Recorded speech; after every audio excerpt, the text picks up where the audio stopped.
Mari kita lihat indikasi kebangkitan PKI, saudara, yang ada di Indonesia ini. Kita mulai dari yang pertama. Kita semua sama tahu ada kelompok yang begitu ngotot menuntut pencabutan TAP MPRS nomor 25 tahun 1966. Kalau TAP MPRS ini dicabut, yang diuntungkan adalah keluarga besar PKI. Ini indikasi, saudara. Enggak mungkin yang bukan PKI menuntut pencabutan daripada TAP MPRS tersebut.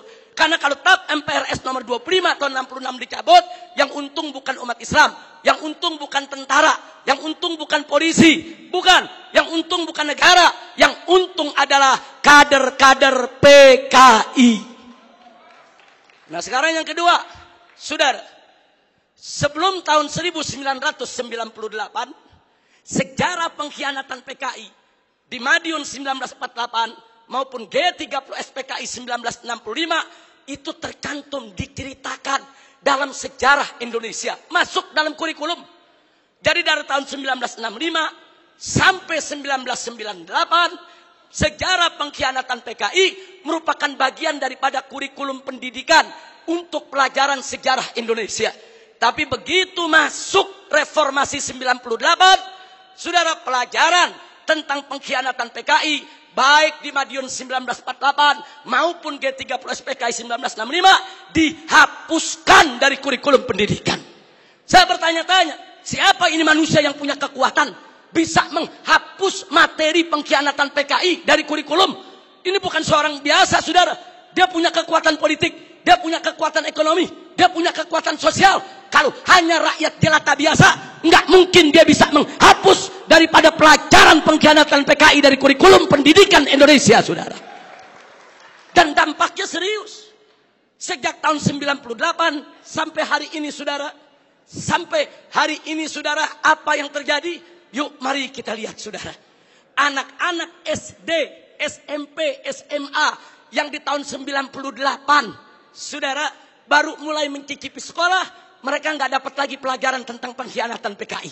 Jadi dari tahun 98 sampai hari ini, generasi muda kita yang umurnya sekitar 25 sampai 27 tahun, mereka nggak tahu apa dan bagaimana PKI, saudara.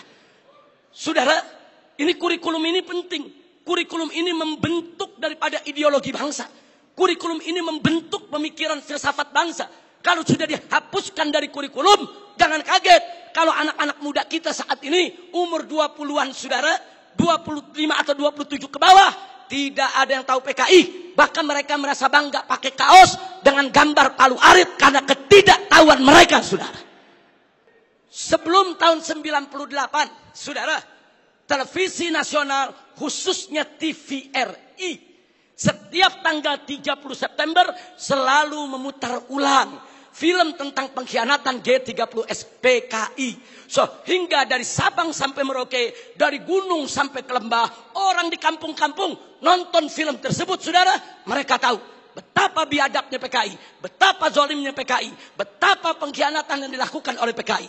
Tapi sayang, sejuta sayang, setelah reformasi tahun 98, tidak ada satupun stasiun televisi sampai hari ini yang berani menayangkan kembali daripada film pengkhianatan G30S PKI, saudara.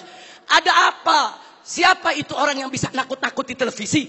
Siapa itu orang yang bisa neken media televisi? Siapa itu orang yang menguasai media di kita punya negeri? Sampai media takut, nggak berani untuk menayangkan film itu kembali, saudara. Nah, ini fakta. Ini merupakan indikasi kebangkitan PKI yang tidak terbantahkan.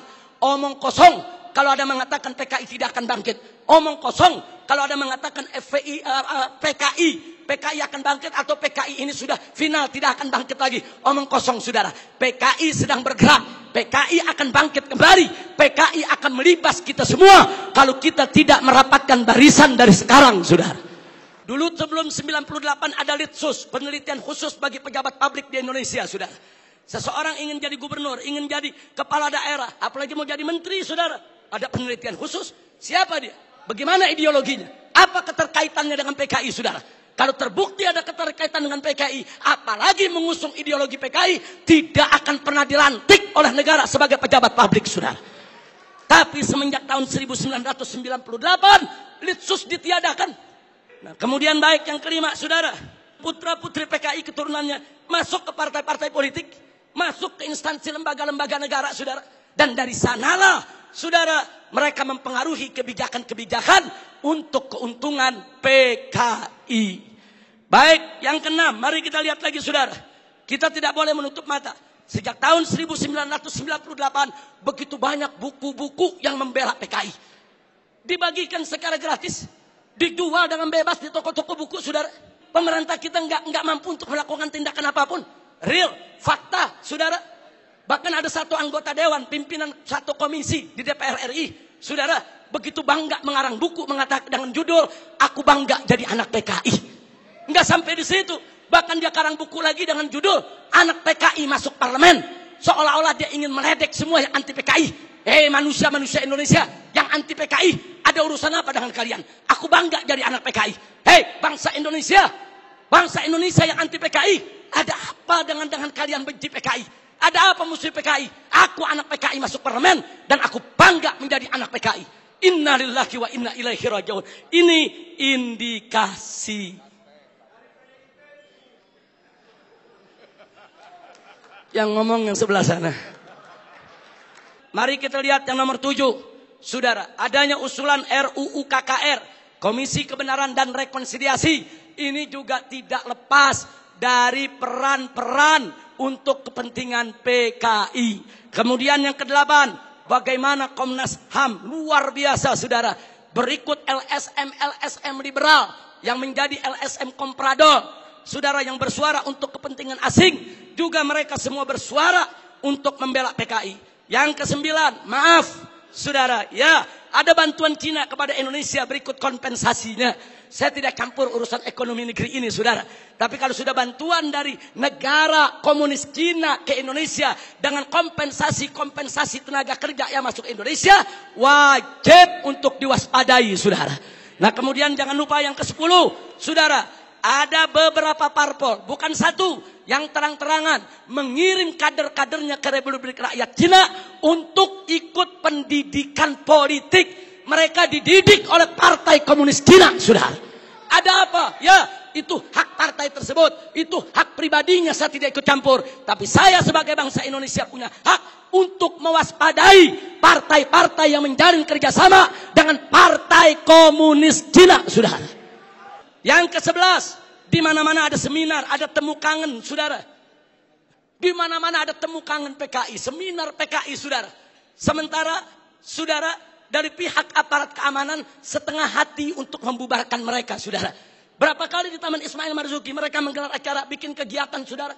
Ada bentrokan dengan gerakan bela negara, dengan laskar-laskar FPI di beberapa tempat, saudara. Ada apa? Ada lagi anggota-anggota dewan yang merupakan kader PKI menggunakan kunjungan kerja mereka untuk membuka temu kangen kader PKI sebagaimana terjadi di Banyuwangi beberapa waktu yang lalu, saudara. Yang ke-12, pembentukan Ormas Orsospol yang berafiliasi kepada PKI, pemutarbalikan segara PKI dan lambang PKI, saudara. Saat ini di kalangan selebritis KUH muda, dan maaf, sampai Menko Polhukam. Maaf, harus saya sampaikan, saudara. Begitu kami protes adanya kaos-kaos berlogo PKI, Pak Menko mengatakan, saudara, tentara dan polisi tidak usah over, jangan berlebihan. Jangan kalau ada logo PKI dianggap PKI. Ini kan cuma tren anak muda.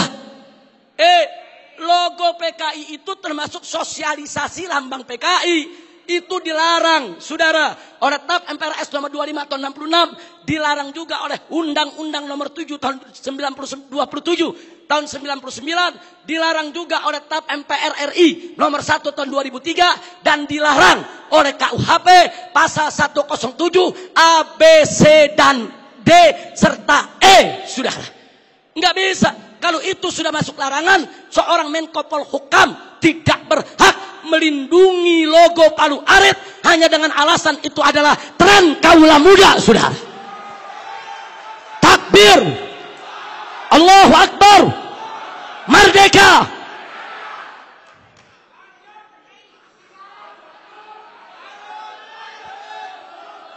Baik, yang ke-15, saudara. Belum lama ini, saudara, ada usulan konyol penghapusan kolom agama dari KTP, saudara. kalau kolom agama dihapuskan dari KTP, saudara, maka ini merupakan kesempatan bagi kalangan ateis, bagi kalangan PKI untuk tidak lagi mencantumkan agamanya, saudara. Ini berbahaya. Ini merupakan indikasi kebangkitan PKI. Baik, yang ke-16, saudara. Dorongan untuk minta maaf kepada PKI. Ada apa? Saya ditanya sama wartawan, Habib Rizik, ini bagaimana sikap FPI kalau presiden sampai minta maaf kepada PKI? Saya jawab, kalau presiden ngotot meminta maaf kepada PKI, saya usul sekalian saja minta maaf sama Belanda dan Jepang. Jangan tanggung-tanggung minta maaf, saudara. Minta maaf saja. Belanda, maaf dulu pejuang kami membunuh tentara Belanda. Jepang, maaf dulu gerilyawan kami membunuh Anda. Minta saja sekalian maaf kepada Belanda dan Jepang, saudara. Belanda dan Jepang itu penjahat, saudara. Sebagaimana PKI, bukan kita yang minta maaf kepada Belanda dan Jepang. Bukan kita yang minta maaf kepada PKI. PKI yang harus minta maaf kepada bangsa Indonesia, saudara. Baik, kemudian berikut yang ke-17, saudara.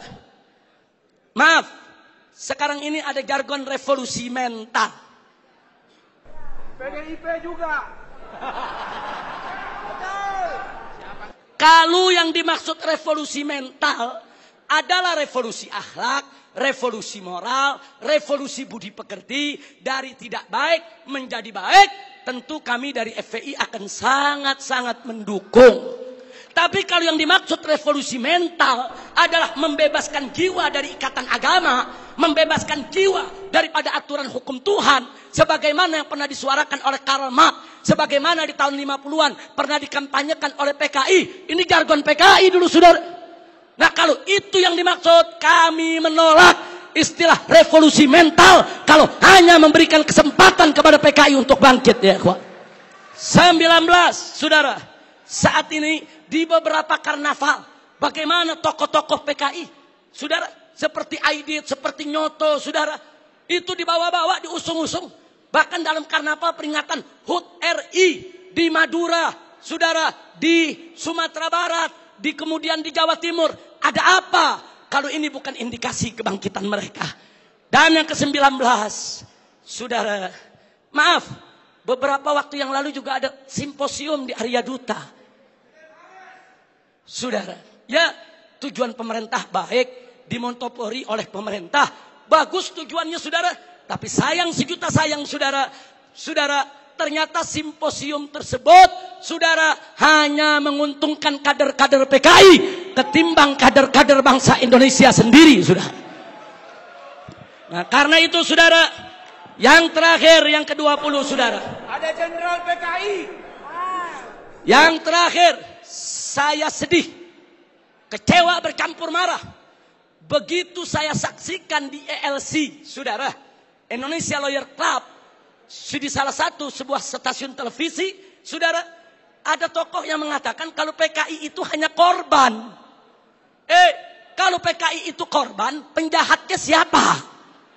Kalau PKI korban, berarti penjahatnya NU, penjahatnya Banser, penjahatnya Masumi, penjahatnya tentara, penjahatnya Polri, penjahatnya negara, saudara.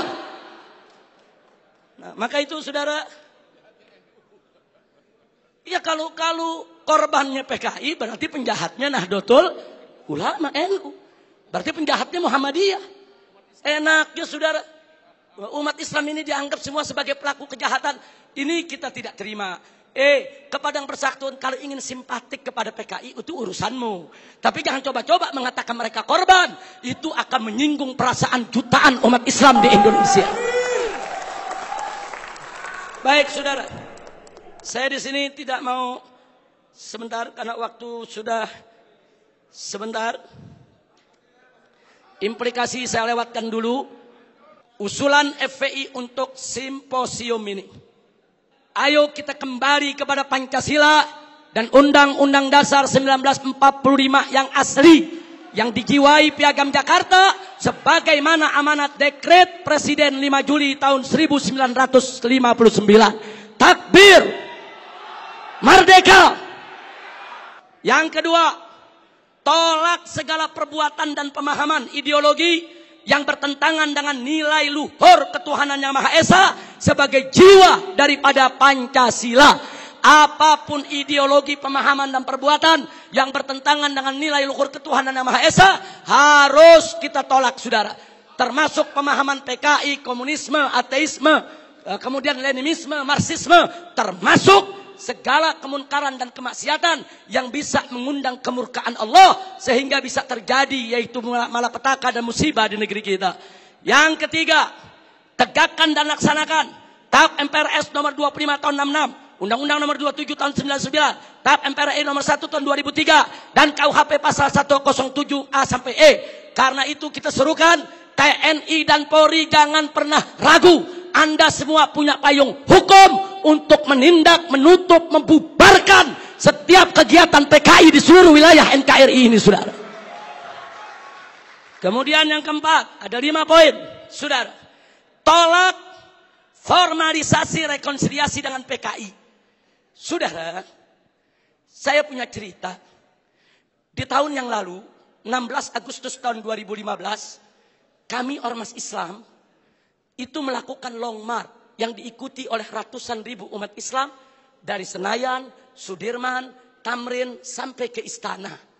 Kenapa kami gelar itu parade tauhid, saudara, dengan ratusan ribu umat Islam? Karena kami dengar dari sumber yang sangat terpercaya bahwa Presiden, saudara, berencana untuk memasukkan, saudara, item permohonan maaf kepada PKI di dalam pidato kenegaraannya. Kita melakukan demo-demo kecil dan puncaknya yaitu tanggal 16 Agustus 2015, saudara. Nah, lalu apa, saudara? Di situ umat Islam sepakat kalau Presiden Jokowi tetap ngotot meminta maaf kepada PKI atas nama negara, kami akan serukan umat Islam, saudara, dan seluruh bangsa Indonesia dari Sabang sampai Merauke, kita turun ke jalan lengserkan siapapun presiden yang membela PKI, saudara. Takbir, merdeka. Nah, kenapa kami tolak formalisasi rekonsiliasi dengan PKI? Karena akan membuka luka lama sejarah dan bisa membuka pintu fitnah yang berbahaya. Yang ingin saya berbagi cerita, saya diundang oleh Menko Polhukam di rumahnya. Kami diajak dialog soal PKI. Saya tanyakan langsung kepada beliau, apa betul Presiden tetap akan minta maaf kepada PKI? Beliau saat itu memberikan jaminan, Habib, Presiden tidak akan minta maaf kepada PKI. Kalau sampai saya menyetujui itu, beliau tunjuk pengawalnya di sebelah Kopassus. Ini anak buah saya, Kopassus akan tembak kepala saya. Nah, terus saya tanya lagi, saudara, kepada beliau, baik, tapi saya dengar Anda dapat tugas khusus dari Presiden untuk mencari formulasi rekonsiliasi nasional berkaitan dengan PKI. Nah, beliau jawab, betul. Jadi beliau tidak menafi, saudara, betul. Saya dapat tugas bagaimana mencari formulasi rekonsiliasi kita dengan PKI. Baik, saya tanya, itu maksud rekonsiliasi itu apa, Pak? Tujuannya apa? Apa tujuannya? Oh, dikatakan supaya tidak ada dendam di antara kita, supaya kita hidup damai. Oh, kita tolak, saudara. Tidak perlu rekonsiliasi yang formal. Sebab, saudara, rekonsiliasi secara alami telah berjalan di tengah masyarakat antara PKI dengan bangsa Indonesia, saudara. Artinya hari ini seluruh kader-kader PKI, keturunan PKI sudah mendapatkan hak sosialnya, hak sipilnya, hak budayanya, hak politiknya, hak ekonominya. Mereka minta apa lagi? Mereka jadi pejabat bisa, jadi pengusaha bisa. Mereka udah nggak diganggu oleh umat Islam, saudara. Itu rekonsiliasi alami, saudara. Tinggal kita minta kepada keturunan PKI tersebut, silakan kalian berkarya, silakan kalian ini berkarir, silakan kalian berjuang untuk bangsa ini. Tapi satu syarat, kami tidak akan ganggu kalian jadi pejabat, jadi bisnismen, jadi pengusaha. Tidak. Tapi syarat, jangan lagi bangkitkan ideologi komunis, jangan lagi bangkitkan partai komunis di Indonesia. Nah, tapi sekarang mereka minta lebih. Mereka minta partai komunis dipulihkan kembali. Dan lebih kurangnya ajarnya lagi, saudara. Mereka minta negara minta maaf kepada mereka. Ini rekonsiliasi macam apa? Maka itu rekonsiliasi yang diformalisasi oleh pemerintah, saya khawatir ini akan membuka luka lama sejarah. Dan ini bisa membuka fitnah yang sangat berbahaya, saudara. Makanya tepat yang dikatakan oleh Kiai Haji Salahuddin Wahid, cucu daripada saudara pendiri Nahdlatul Ulama beberapa waktu yang lalu, kalau presiden pemerintah ini sampai minta maaf kepada PKI akan melukai seluruh perasaan daripada warga NU. Dan saudara, lebih telak lagi yang disampaikan oleh anggota Dewan Pertimbangan Presiden, yaitu Kiai Haji Hasim Muzadi. Beliau sampaikan langsung kepada Bapak Presiden, kalau Bapak minta maaf kepada PKI, bukan hanya NU yang terlukai, seluruh umat Islam bangsa ini akan terlukai. Ini bahaya, ini negeri udah damai, udah tenang. Kita nggak ribut-ribut lagi soal PKI, saudara. Kenapa mau dikorek-korek lagi luka lama, saudara? Nah, karena itu, saudara, kalau ada usulan bongkar itu kuburan massal yang isinya PKI, apa seluruh kuburan mau dibongkar? Kuburan kiai-kiai, santri-santri, saudara, umat Islam yang mereka sembelih, apa semua mau dibongkar? Apa semua juga mau dibangkitkan kembali, yaitu luka lama yang sudah ada? Ini pertimbangan tidak rasional, saudara. Karena itu kami dari FPI menolak formalisasi rekonsiliasi dengan alasan apapun, saudara. Tapi kami menerima kader-kader keturunan PKI saat ini dikembalikan hak sosialnya, hak ekonominya, hak politiknya, saudara. Kita terima, mereka bangsa kita, mereka saudara kita. Silakan hidup bersaudara berdampingan dengan kita, dan mereka harus tunduk kepada Pancasila. Jangan lagi menghidupkan daripada komunisme. Sebagai penutup yang kelima, saudara, saya ajak semua yang ada di sini untuk menyerukan jihad konstitusional secara nasional melawan semua gerakan komunis dan neolib untuk selamatkan keutuhan negara kesatuan Republik Indonesia, saudara. Takbir, Allahu Akbar, merdeka. Itu saja yang bisa saya sampaikan. Hadiahnya Allah wa iyyakum ila siratal mustaqim. Wassalamualaikum warahmatullahi wabarakatuh.